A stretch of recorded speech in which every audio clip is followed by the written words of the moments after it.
Father's Day, interestingly enough, was inspired by Mother's Day. There was a woman named Sonora Smart Dodd, was her name, in 1909 in Spokane, Washington. And she was sitting in church listening to a Mother's Day sermon. And she realized, well, wait a minute, what about fathers? Because she was part of a family of 6 children with a widower. So she was raised without a mother. It was a single parent father. And so she tried to drum up support for an official equivalent to Mother's Day. And she went around to the local churches there, the YMCA, the government, the shopkeepers, and she finally was successful. It was a little tough, but she finally was successful, and Washington State celebrated the nation's first Father's Day on June 19th, 1910. Now, it didn't spread very quickly because the campaign to have a Father's Day throughout the nation wasn't enthusiastically met. In fact, one florist said, "Fathers haven't the same sentimental appeal that mothers have." But finally, in 1916, President Wilson honored that day by, this is great, this is so cool, and probably was really neat and hip and geeky in 1916. He used a telegraph signal to unfurl a flag all the way from Washington, D.C. to Spokane, Washington. And at that time, that was cool. Because, he's sitting there in his office going, beep, beep, beep, beep, and this flag unfurled for the guys. In 1924, President Calvin Coolidge urged state governments to observe Father's Day, but like I said, it wasn't going over very well. Many men actually disdained the day themselves. They scoffed at the holiday's sentimental attempts it's so man, wait a minute. Scoffed at the holiday's sentimental attempts to domesticate manliness. We're so dumb sometimes with flowers and gift giving. Who doesn't like flowers and gifts? Or they derided the proliferation of such a holiday as a commercial gimmick to sell more products, often paid for by the father himself. Now that's not a bad point. So World War II comes, and retailers and advertisers are struggling because of the war effort and what was going on. So they decided to redouble their efforts, probably Hallmark got involved too, to make Father's Day a second Christmas for men, and also a way to, of course, honor the men in the American troops during the war. By the end of the war, Father's Day became a national institution. And finally, in 1972, surprise, surprise, Richard Nixon signed a proclamation making Father's Day a federal holiday.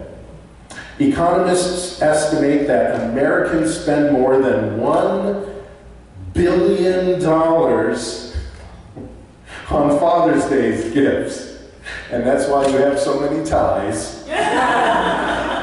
Now this is, today, following Father's Day on this date, is only America, Australia, I think the UK.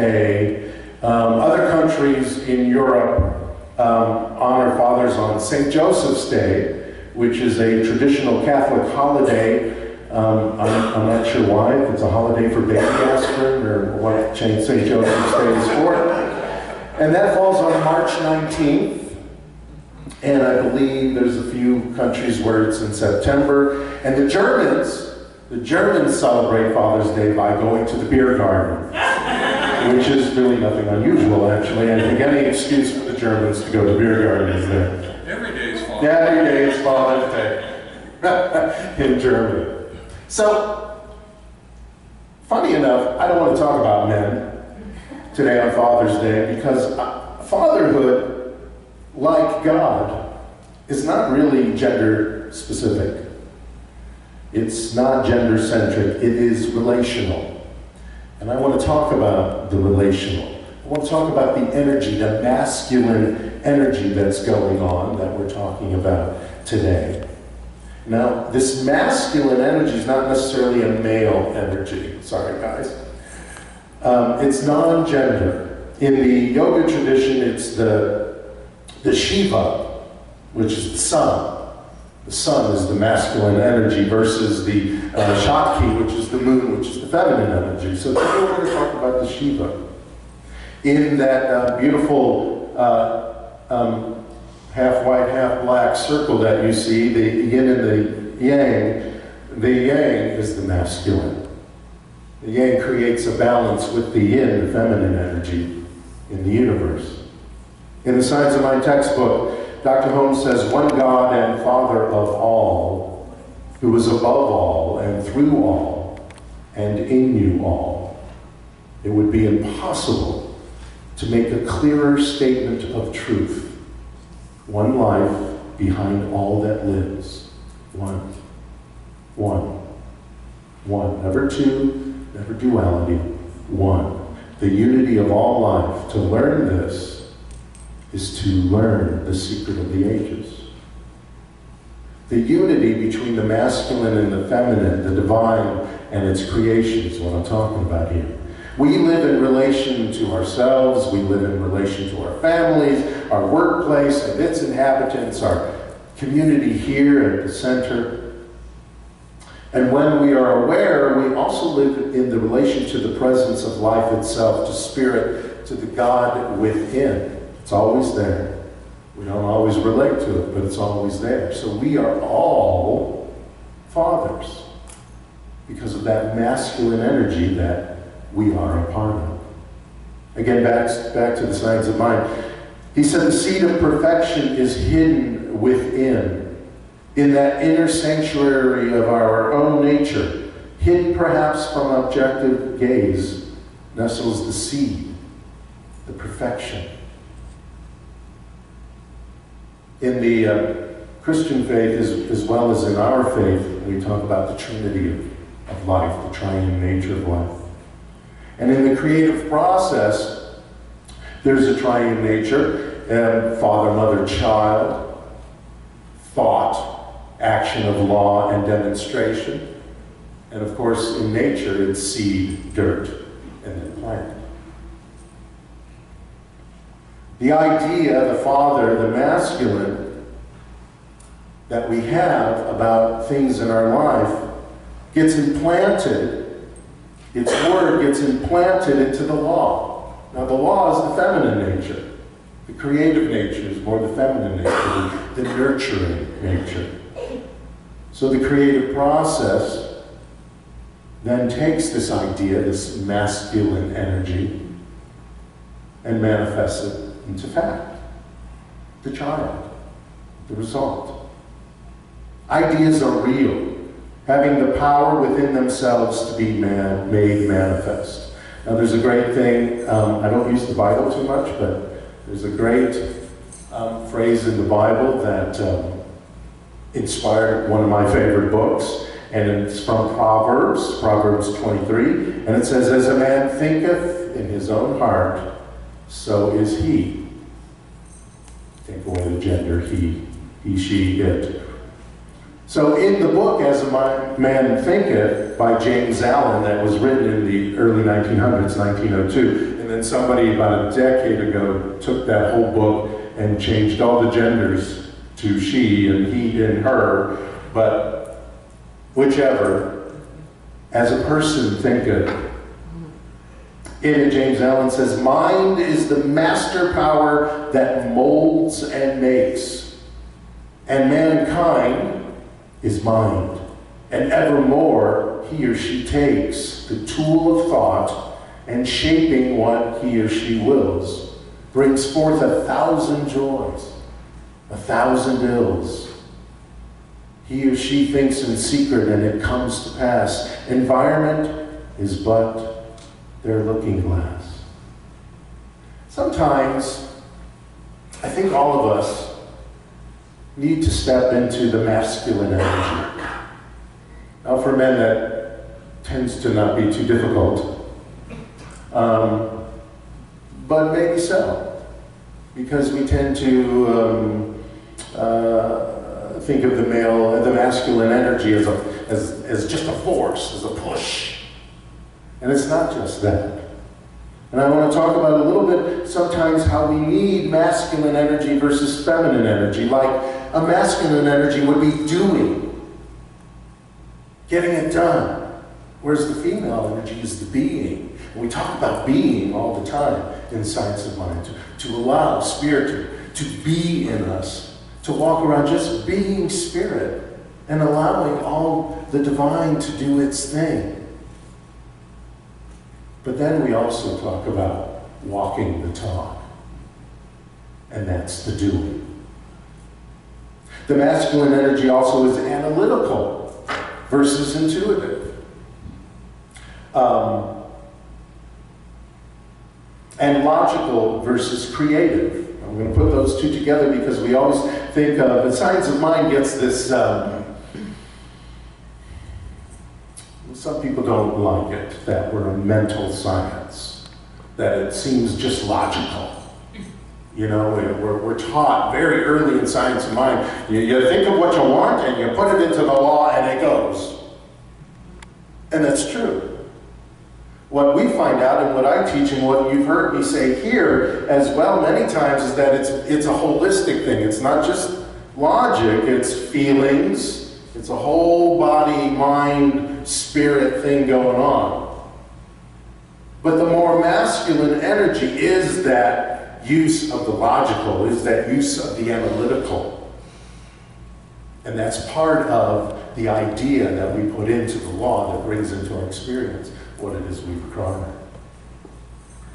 Masculine energy is also concrete versus abstract. And this is fabulous because when you do your spiritual mind treatment, you know, you want to be concrete, you want to be specific, and you want to declare and allow to reveal. So you want your idea to be concrete. This is what I want. You know, you don't deal with how it's going to show up. Remember that? You don't deal with how it's going to show up. So I want that house or better, but I don't need to deal with these people who have no intention of leaving that house deciding they wanted to sell it and sell it to me, but you don't have to get involved with that.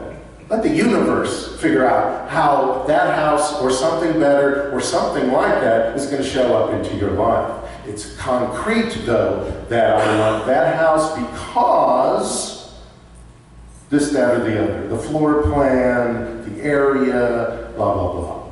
And that's like that in everything that we want to manifest. Be concrete and specific.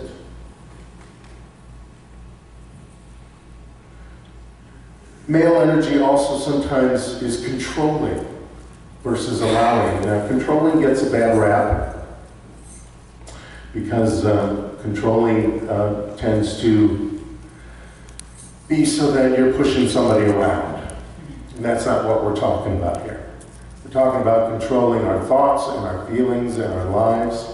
Not disallowing our thoughts and our feelings to pass through, but knowing the thoughts and feelings that are not going to help us, that are not going to make us grow, that are not going to put behind the BS of the BS, the little BS and the big BS, belief systems, the big BS. We want to control that. We want to allow that to go through. Okay, here's this feeling, here are these ideas, these dumb ideas, this lack of limitation. Okay, I see you, I hear you, you know what, I'm done with you. That's taking control. And allowing at the same time. So we want to step into the masculine energy traits that sometimes we ignore, that sometimes seem too assertive even. So doing versus being, analytical versus intuitive, concrete versus abstract, left brain versus right brain, thrusting, putting something in instead of just receiving. Receiving is a wonderful thing. Don't get me wrong. But the masculine is putting something into the law, putting your idea into the law so that it comes into form. It manifests, it demonstrates into your experience what it is you decided you require. Whatever that is. Peace of mind, that house. Now, there are 5 simple ways that I want to tell you very quickly how to engage this masculine energy. It comes from a place called the Luminous Warrior blog. I love that. The Luminous Warrior. So, here's one. Give something freely without expecting anything in return. Is that easy? Giving something freely without ever expecting anything in return. That could be a tough one. Volunteer work. Volunteer work, you know, after about 6 months, a year, 2 years, you're like, I'm tired. I'm burnt out and volunteering my time. And so, you know, that's okay, take a break. People forget, just like in your career, you need to take a holiday. Sometimes you need to take a holiday from your volunteering so that you can refresh yourself. It could be a couple weeks, it could be a month. And then you come back and you're able to freely give again without expecting anything in return. Here's another one that can be difficult. Support your loved ones unconditionally. Daddy, I want to be an actor. What, are you crazy? No, you know, maybe I want to be a sculptor. I just want to just sit in my studio and put my hand in clay and, yeah, how are you going to make money that way? No. Unconditional. That's a difficult one. Parents, right? Parents, have you ever heard those kind of what I want to do for my life? Things where you're like, oh my gosh, I gotta say something. I have to say something. Really? Don't you want to be a lawyer? A doctor? Don't you want to be a doctor? Now, I was fortunate. I had parents who actually, when I said I want to go to college and become a musical theater artist, they went, okay. Can you believe that? I didn't have to take timing or anything. So, support your loved ones unconditionally. This means being non-judgmental. Doesn't mean you have to approve of it, by the way. Just being non-judgmental in support of one of their dreams and not thinking or offering your advice about the implications of whatever that dream is. So that's actually kind of a masculine energy thing to do. Offer protection to someone. This does not mean disempowering them or rescuing them. You get the difference? Sometimes when we offer protection to someone, we step in. This is not about stepping in. This is about offering to be there just in case.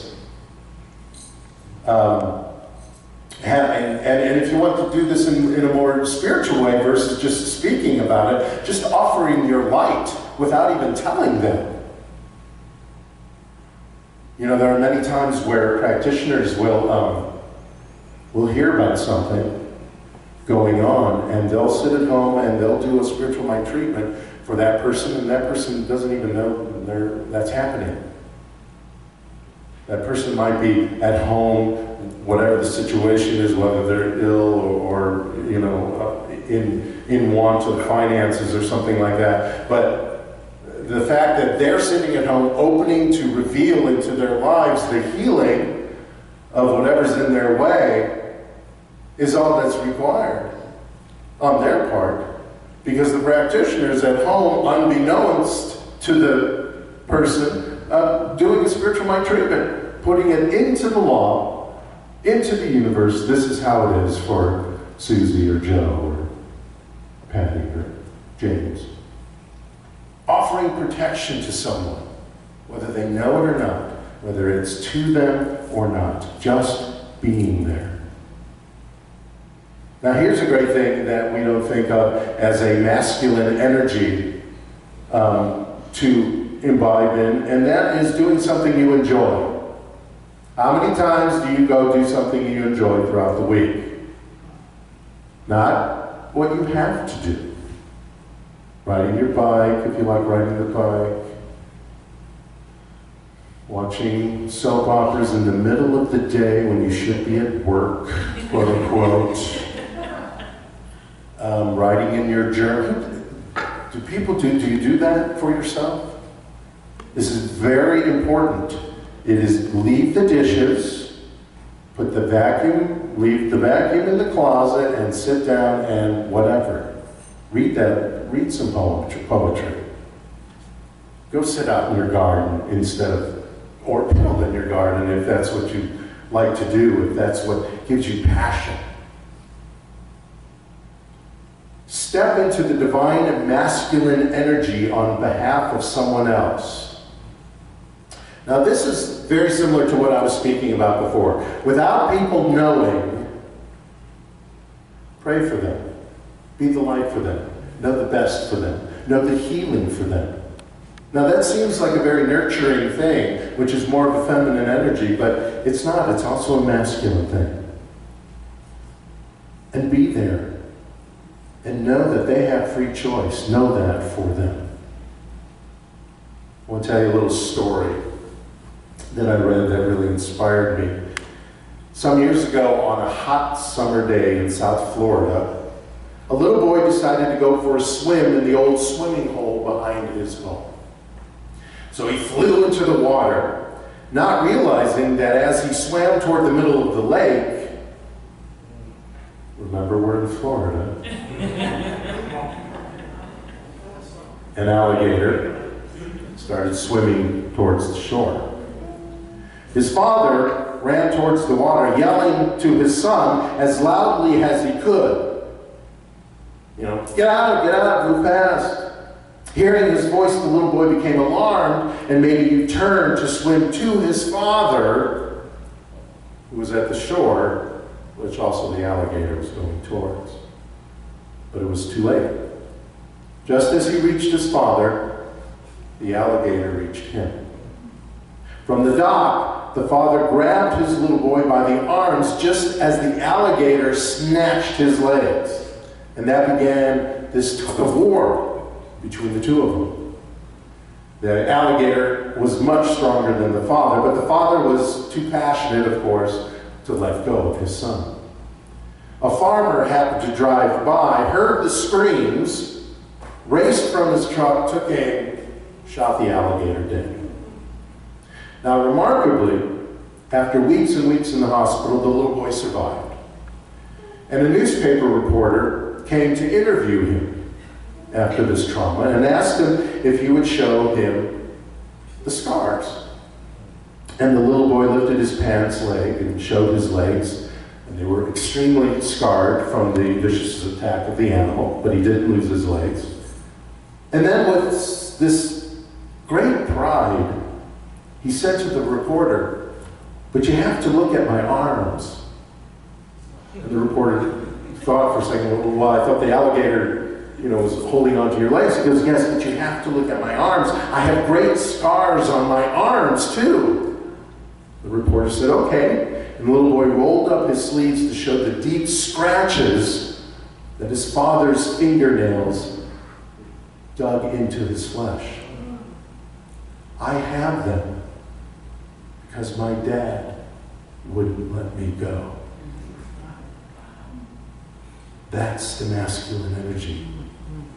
And like that boy, whatever's going on, remember, always remember, and I don't care what's happening, how awful it might be, even if it's life-threatening, remember, the divine is always there, unconditionally, to support you, to remind you of your power. The power that's within you, its power that's within you, that dwells there. There's times in our lives where we actually lock out Mother, Father, God. I have them. We just get so involved with the stuff that we forget where the support comes from, where the power of the sun comes into our lives. But it's always there. that power. It's always there in each and every one of us, waiting to love, support, protect, and inform. That's why I wrote that affirmation the way I wrote it. I didn't write it so that you said you to somebody next to you, although that would have been nice. I wrote that so that you would say it knowing you are the divine speaking to yourself. And I learned this week, or last week I read this article, that using you instead of I is actually more powerful when you're doing self-talk. That the use of you is more difficult for a person to go, I don't agree, you're lying. Because it's an authority figure that usually says you. And we are the authority figures for ourselves, supported by with the foundation of the divine. So today we honor the fathers and the masculine energy in us all, knowing that the divine is like Shep and the Limelights. Remember Shep and the Limelights? Some of you might. In 1961, one of their lyrics was, "Gonna be here, come what may." So if everyone will close their eyes, if it's comfortable for you, let's know this together. There's a divine force, like the force of the sun, the Big Bang, that is within each and every one of us right here, right now. And I know that divine force, that masculine energy, supports each and every one of us in what we do, what I do, what you do. How each and every one of us feels, thinks, decides. And it is this power that makes us have the power of decision, the concrete idea that manifests into our lives. And no matter what's happening, where we go, what's going on, how we're feeling, that power is always there, waiting. And all we need to do, and what we will do from this moment forward, is listen. Listen to the universe calling. And the universe is saying this: Daddy's home. Daddy's home. Daddy's home. Your daddy's home to stay. I'm grateful for all of this, for every moment, for every word, for every feeling, for every idea, supported by the divine, right here, right now, all the time, forevermore. Happy Father's Day. And so it is. Namaste, everyone. Thank you so much.